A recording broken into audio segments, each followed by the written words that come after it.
Indonesia, salam Nusantara dari Sabang sampai Merauke, dari Miangas sampai Pulau Rote. Salam sahabat, salam keren. Saya dari Pulau Lombok, Pulau Seribu Masjid. Mau menyampaikan kembali seri Be a Good Leader atau pemimpin, jadilah pemimpin yang baik. Jadi pemimpin yang baik itu harus menjauhi kepemimpinan dengan cara-cara yang pertama memaksa, ya. Kita menggerakkan umat dengan cara yang baik. Coba Anda perhatikan bagaimana massa begitu antusias ketika seorang pemimpin seperti Dedi Mulyadi dan Ibu Shirley Zoanda bisa mengumpulkan massa yang begitu luar biasa. Sementara ada pemimpin yang diabaikan. Dan itu sesuatu yang tidak menyenangkan. Kalau kepemimpinannya dimulai dengan cara-cara memaksa, maka bisa dipastikan dia akan ditolak. Dan kalau ditolak, tentu mau dia ngomong apapun tidak akan didengarkan. Tetapi kalau pemimpin yang luar biasa, pemimpin yang melayani, saya yakin dan percaya itu seperti Pak Dedi dalam kasus apa itu, untuk kekurangan sampai masyarakat Jawa Barat siap untuk menolong, mendukung. Wah, ini seharusnya pemimpin seperti itu. Tapi kalau ada pemimpin-pemimpin yang memaksa, itu masih ingat Alexander the Great, seorang pemimpin muda yang sangat luar biasa, hebat. Usia 33 tahun, hampir sepertiga dunia ini sudah dikuasainya. Tetapi, tahukah Anda, dia tidak mati di medan perang. Dia tidak mati dibunuh oleh pembunuh. Dia tidak mati karena kecelakaan, kena pedang. Tidak. Dia mati hanya karena sengatan seekor nyamuk. Dan membawa, dulu kan belum ada pil kina, pil apa itu. Dan membawa kepada kematian dalam usia 33 tahun. Tahukah Anda apa yang disebutnya? Yang banyak menginspirasi orang? Aku datang, aku lihat, aku menang. Vini vidi vici. Jadi aku datang, aku lihat, aku menang. Dan itu memang terjadi. Bukan dengan Tuhan dia berperang, tapi dengan kekuatannya sendiri. Dengan bala tenteranya. Kemana saja dia perang, dia akan memaksa masyarakat untuk tunduk kepada dia. Kalau orang bilang, ya Tuhan itu adil, ya. Dalam usia 33 tahun dia bisa menguasai semuanya, tetapi tidak ada yang langgeng dalam dunia ini. Dan itu sebabnya dalam kepemimpinan kita jangan pernah memaksa, apalagi kepada orang-orang yang tidak berdaya. Sepertinya kita melihat situasi yang terjadi di Papua. Itu ada banyak tanah-tanah adat yang digarap untuk dijadikan perkebunan tebu, perkebunan kelapa sawit, dan lain sebagainya. Bukan saya anti terhadap perkembangan, bukan saya anti terhadap kemajuan, bukan. Tapi yang tidak dilakukan adalah tidak memberikan kesempatan bagi mereka, malah diusir dengan kekerasan. Jadi alat negara dipakai oleh penguasa, oleh pengusaha.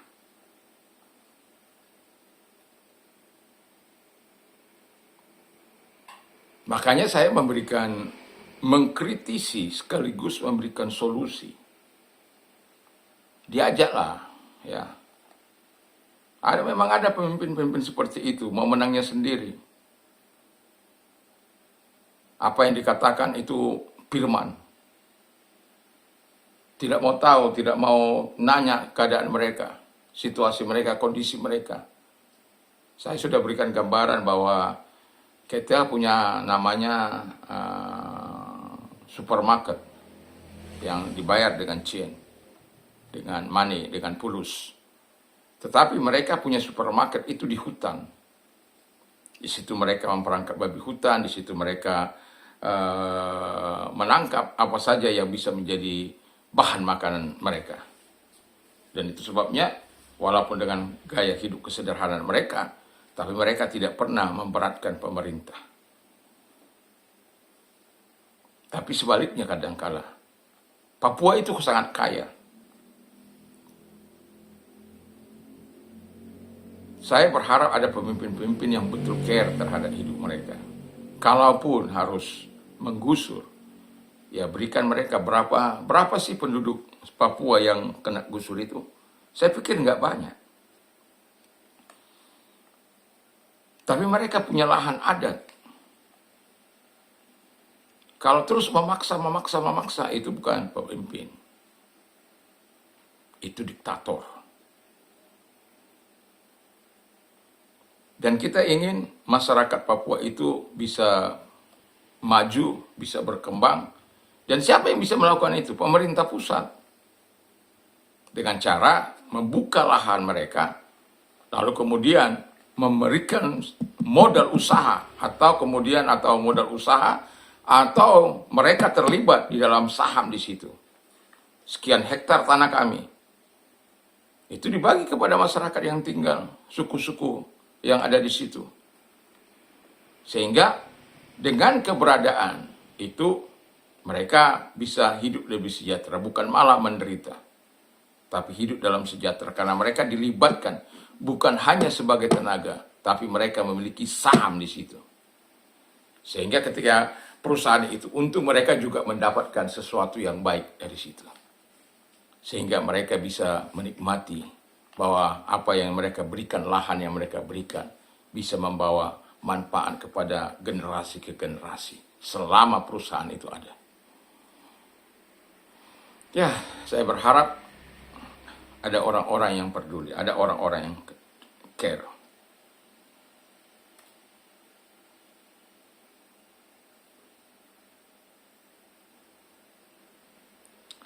Yang kedua, tidak memaksa. Yang pertama, jangan memaksa.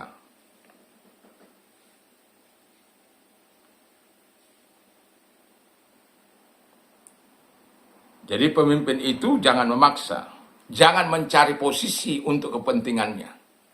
Jadi yang kedua, jangan mencari posisi untuk kepentingannya. Nah, itu apa istilahnya? Ya, bekerja, melakukan sesuatu, misalnya dengan posisi yang dia punya, dia menindas rakyat, memperkaya diri sendiri, dan lain sebagainya. Jangan, kalau engkau menjadi pemimpin di bangsa ini kelak, atau dimanapun Anda menjadi seorang pemimpin, jauhkanlah. Ya, jangan memimpin untuk mencari kepentingan, untuk kepentinganmu sendiri. Tapi pimpinlah dengan baik, sehingga masyarakat itu bisa menuju masyarakat adil dan makmur, dan menuju Indonesia yang sejahtera, Indonesia yang maju, Indonesia yang berdaulat. Wah, kelihatannya bagus, ya. Tapi itu dimulai dengan pemimpin-pemimpin yang care, yang peduli terhadap masyarakat yang dipimpinnya. Dari mulai RT, RW, kepala lingkungan, lurah, camat, bupati, wali kota, gubernur, sampai ke presiden. dan aparat-aparat negara lainnya, aparatur negara lainnya. Jadi supaya apa? Supaya bisa memberikan hal yang baik kepada masyarakat. Yang ketiga, jangan memimpin asal-asalan. Yang penting saya sudah terpilih, mau itu jalannya rusak, mau itu apa, sudah dimasukkan ke media berulang-ulang, dia nggak peduli. Karena dia memang memimpin asal-asalan. Dia tidak tahu mana yang harus diletakkan. Di dalam kepemimpinan yang saya katakan, dependen, independen, dan interdependen, di dalam dependen itu ada harus meletakkan mana yang lebih utama, ya. Jadi dia harus tahu apa yang harus dikerjakan lebih utama.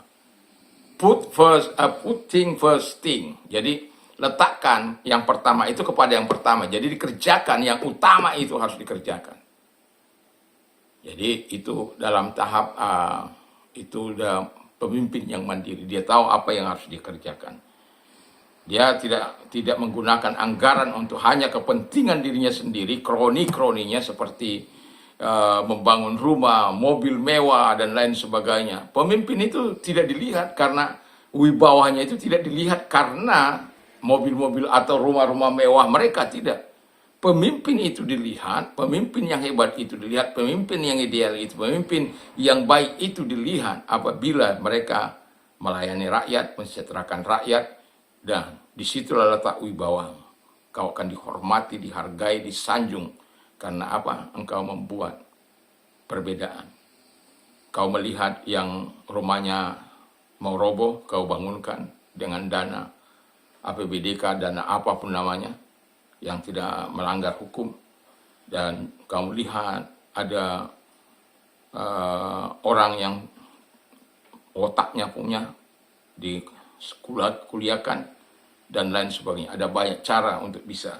Kau lihat jalan tidak udah begitu rusak, jangan alasan uang dana APBD tidak cukup.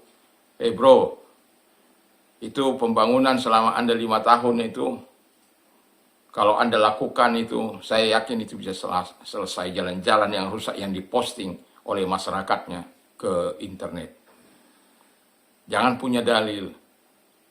Karena kalau dia pemimpin asal-asalan, ya itulah akibatnya. Dia nggak tahu menyelesaikan, bagaimana cara menyelesaikannya. Karena pemimpin asal-asalan. Ya, jadi ya dia akan, namanya asal-asalan, dia akan jadi pasif. Mau kamu mati situ, siapa urusan? Mau kamu menderita di situ, kok urusan saya? Padahal dia pemimpin. Nah, cara-cara yang seperti itu, cara-cara yang asal-asalan itu harus dijauhkan dari hidup kita sebagai pemimpin. Dan saya berharap kepada orang-orang muda, kenapa saya katakan ini, bahwa mungkin ini dalam 5M saya yang baru beberapa waktu, memang sudah cukup lama memang, tetapi baru kembali saya aktifkan setelah yang pertama sudah memang dimonetisasi. Tetapi yang mau saya katakan adalah kita sebagai pemimpin harus ada pilihan, dan rakyat juga harus cerdas. Jangan seperti memilih pemimpin dalam karung. Udah harus kita tahu trik rekodnya, sudah harus kita tahu orang ini bagaimana. Dan kalau terjadi pemilihan, pilihlah orang-orang yang benar-benar, yang punya reputasi yang baik, yang sudah selesai dengan segala kekayaannya. Kalaupun dia tidak selesai dengan itu, tapi ya dia sudah selesai dengan dirinya. Artinya bahwa betul-betul dia untuk menjadi pemimpin hanya untuk menolong masyarakat. Kiranya masih ingat Presiden Uruguay memilih untuk hidup miskin di hadapan menjadi pemimpin, dan itu membawa hormat. Presiden tapi rumahnya itu tidak layak sebenarnya, tapi dia lebih memilih tinggal di rumah tidak layak itu. Karena apa? Dan gajinya itu diberikan kepada orang-orang miskin. Dan dia hanya hidup sebagai presiden dengan yang penting dia cukup.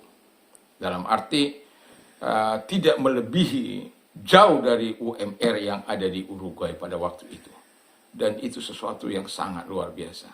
Namanya dikenang sepanjang masa. Jadilah pemimpin yang baik, yang ketika engkau turun, orang akan menangis. Bukan menangis karena menyukuri, tapi menangis karena engkau tidak lagi bisa menjadi pemimpin. Tapi mereka akan melihat apakah dia akan naik ke tingkat selanjutnya. Kalau dari bupati, apakah dia mau mencalonkan diri jadi gubernur. Atau kalau dia dari gubernur, apakah dia mencalonkan diri jadi presiden. Dan itu kalau orang-orang yang sudah cinta kepada Anda, nggak usah disuruh, mereka akan bekerja, mereka akan berbuat sesuatu, galang-menggalang untuk menjadikan engkau menjadi pemimpin di semua. Jadi, jadilah pemimpin, dan orang-orang muda, tirulah yang baik, jauhkan yang tidak baik. Kiranya kita terus maju dan tetap menginginkan Indonesia menjadi makmur, sentosa, karena ada pemimpin-pemimpin yang baik. Mantap, mantap, mantap!